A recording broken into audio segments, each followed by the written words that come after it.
Bismillah ar-Rahman ar-Rahim, alhamdulillah, wa salatu salamu ala Rasulullah. We'll continue reading from Imam Al-Ghazali's On Disciplining the Soul, translated by Timothy Winter Abdul Hakim Murad. We're still reading from the exposition of evidence handed down from men of spiritual insight and provided in the law, to the effect that the way to cure the diseases of the heart is by renouncing one's desires, and that the stuff of such diseases is following desires, only to be followed by, in the next chapter, an exposition of the signs of good character, بيان علامات حسن الخلق. That's immediately after this particular one. So continue reading, and we don't, inshallah, will finish reading this particular chapter in this session, and we'll see whether we could move to the next one. So Imam Al-Ghazali mentioned so many stories of resilience, really,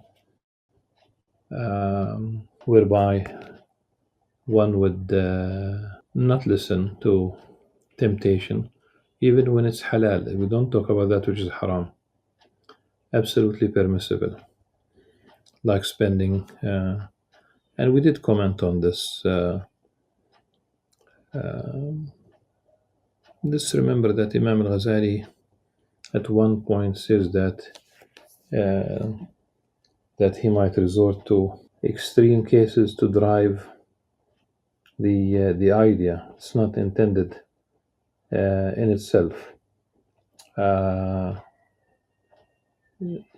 Like the story that we have mentioned about resisting the temptation to at least dip the piece of bread in molasses, and resisting that for 40 years. Maybe, of course, there's some wisdom, but again, the Prophet ﷺ did eat, he liked honey. We continue reading now from where we have finished, and the very last statement that we have read by Imam Al-Ghazali. He said, all of this constitute a condemnation of the world, and we ask God for his safekeeping.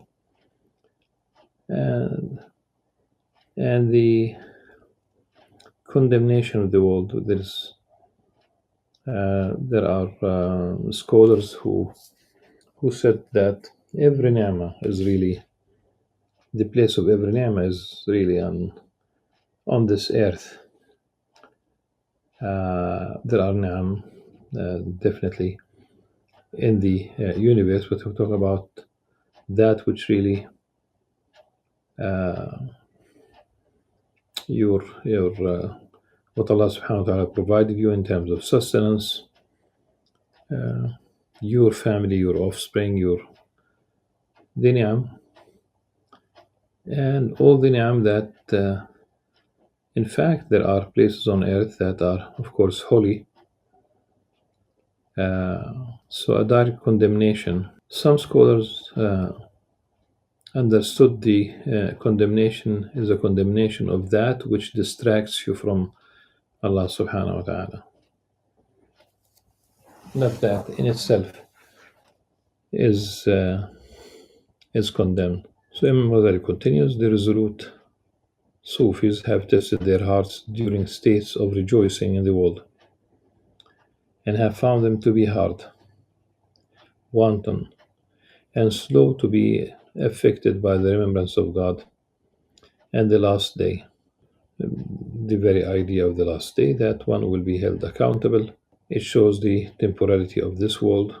They have also tested them in the state of sadness, and found them to be soft, delicate, pure, and receptive to the effects of his remembrance, of God's remembrance. In this way have they learned that salvation lies in constant sadness and in distance from the sources of arrogance and joy. The Prophet ﷺ sought refuge in Allah subhanahu wa ta'ala min al-hammi wal-hazan, and this is the opposite, really, of this ethos here. So in this way have they learned to say that salvation lies in constant sadness and in distance from the sources of arrogance and joy. Then they wean their souls like you wean a baby when they stop breastfeeding. Then they weaned their souls from the things they found delightful, and habituated them resolutely to the renunciation of their desires, whether for permitted or forbidden things, knowing that they would be called to account for the former, punished for the latter, accountability, accountability for that which is halal, punishment for that which is haram, and reproached for that which was ambiguous. Reproach being itself as an explanation, being a form of punishment for whosoever is questioned during the reckoning on the planes of the arising has been punished. And this, of course, it alludes to the hadith of the Prophet ﷺ, Man nuqisha udhib, whosoever is questioned during the reckoning has been punished. And muttafaq alayh, narrated by Bukhari and Muslim. They had treated their souls as though they were falcons to be trained and transformed from a state of savagery and wildness to one of obedience and discipline. Falcons, like taming a wild horse,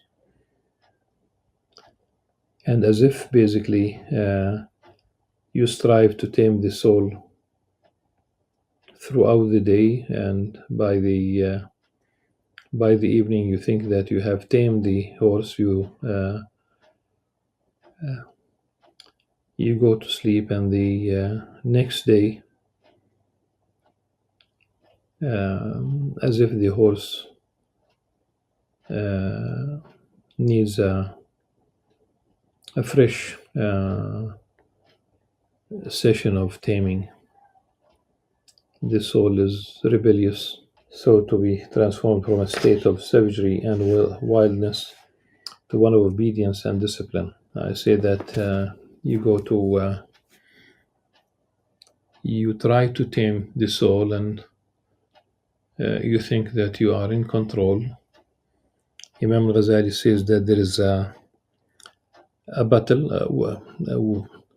a war that is waged between the soldiers of the angels and the soldiers of Satan, and the battleground is your heart. For a falcon, Imam Ghazali continues, should first be shut up and hooded in a dark chamber until it forgets its freely roving nature and how it used to fly in the air, hither and yon, and then should be tamed by being offered meat until it becomes familiar with its owner, and so docile that wherever it may be, when it hears his voice, it returns to him when called.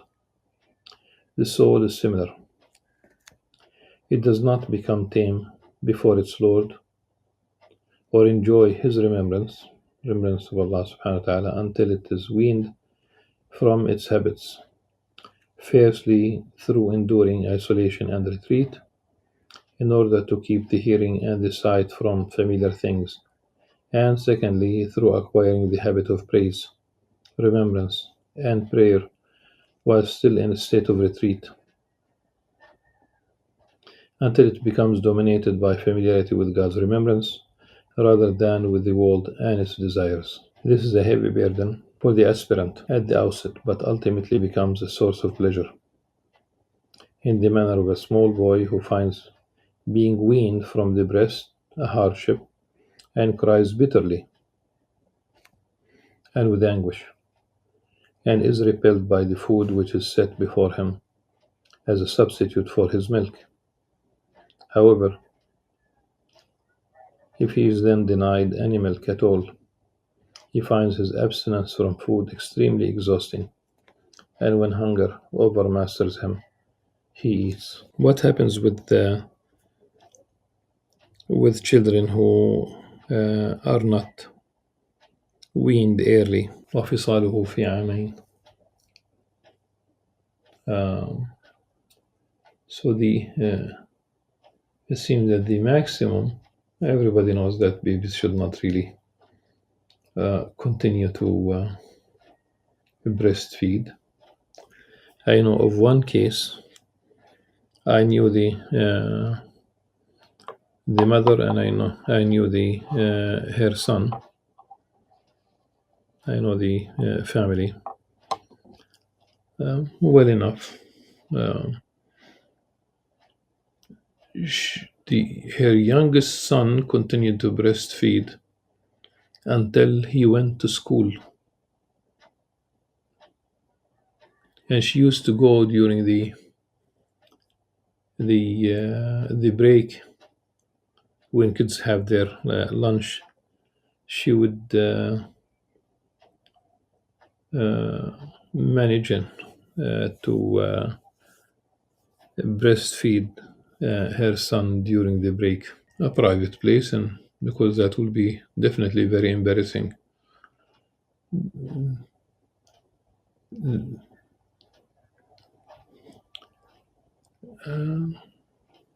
That youngest son was dependent on the family for support. Both mother and son passed away. Allah yarhamhum. And the soul, you cannot simply uh, just give the soul whatever it wants, even that which is halal and wholesome and permissible. If it's a natural cycle, it should be respected. Uh, Moderation. So, again, however, if he is then denied any milk at all, he finds his abstinence from food extremely exhausting. And when hunger overmasters him, he eats solid food. Although this is an effort at first, in due course it becomes second nature to him, so that were he to be returned to the breast, he would leave it alone and dislike its milk, having acquired familiarity with food. Similarly, a riding beast initially shies away from saddle and bridle,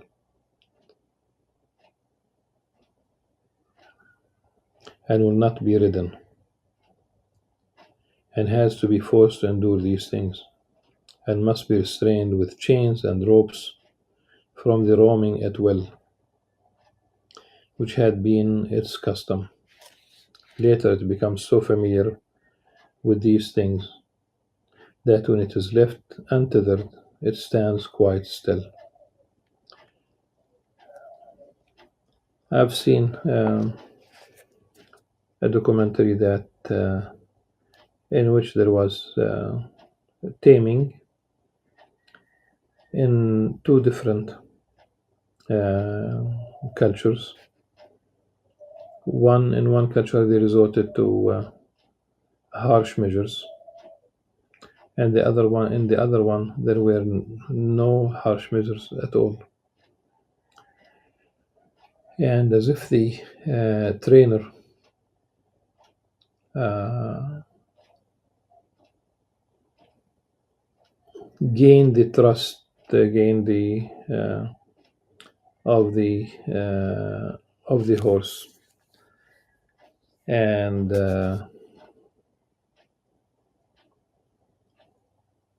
almost like whispering, very gentle. So also there might be souls that would heed to a gentle call rather than the harsh measures. The discipline with the soul is similar to that of bears and riding beasts. It is first denied exuberance, arrogance, and taking pleasure in the delights of the world, and in everything which it must leave at the time of death, having been told, Love whatsoever, love whatsoever you will, for you shall surely leave it.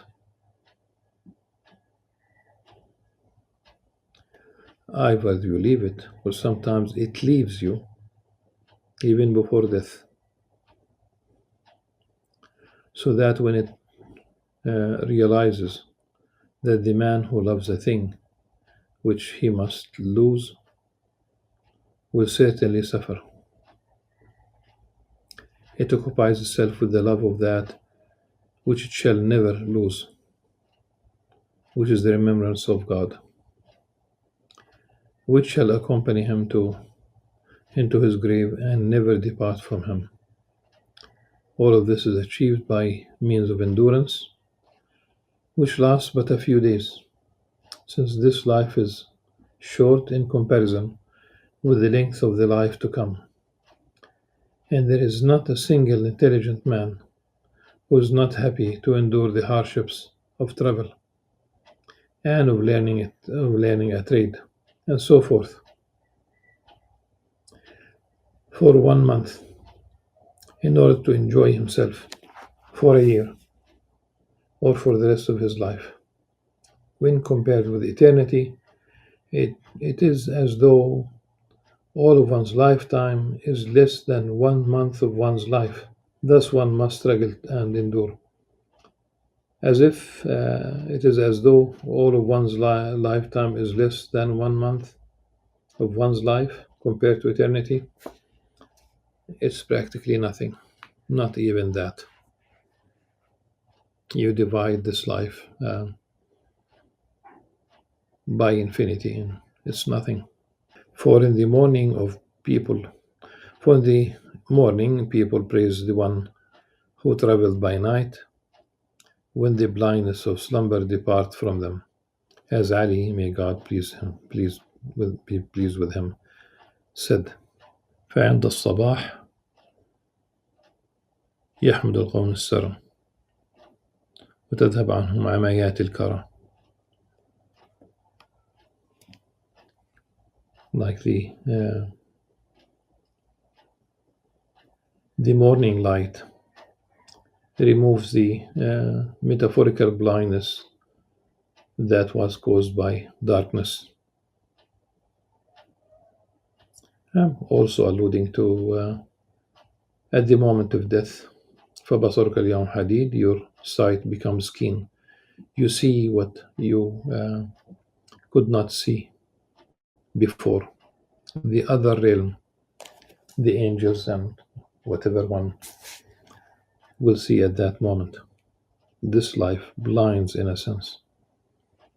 The method of discipline and struggle varies from one person to the next in accordance with their circumstances. The basic principle, however, is that all should renounce those things of the world which are found to be pleasurable. The man who rejoices in wealth or fame or an audience receptive to his sermons or in a high position in the judiciary or the government or in the great number of his pupils should firstly renounce this thing in which he takes such pleasure and delight. Again, the man who rejoices in wealth or fame or an audience receptive to his sermons or in a high position in the judiciary or the government or in the great number of his pupils. Aren't all of these more or less in different forms apply to Imam Ghazali himself? And remember how he renounced everything and he departed from Baghdad to cleanse his soul, to purify his heart. For if when he is denied any of these things and is told that his reward in the afterlife is undiminished by this denial, he dislikes this and finds it painful, then he is one of those who desire the life of the world and feel secure therein. فرح بالحياة الدنيا واطمأن بها. And this will be a cause of his destruction. Then, when he has renounced these sources of joy, let him remove himself from the company of others and remain by himself and keep watch over his heart until it occupies itself with nothing but the remembrance of God and meditation upon him. Let him lie in wait for any desire or insinuation which might appear in his soul until he extirpates the stuff of which these are made. For every insinuation has a cause, and will not depart until that cause is destroyed. Let him persevere. Let him persevere in this for the remainder of his life. For the jihad can only end at death, the struggle against external and internal forces that derail his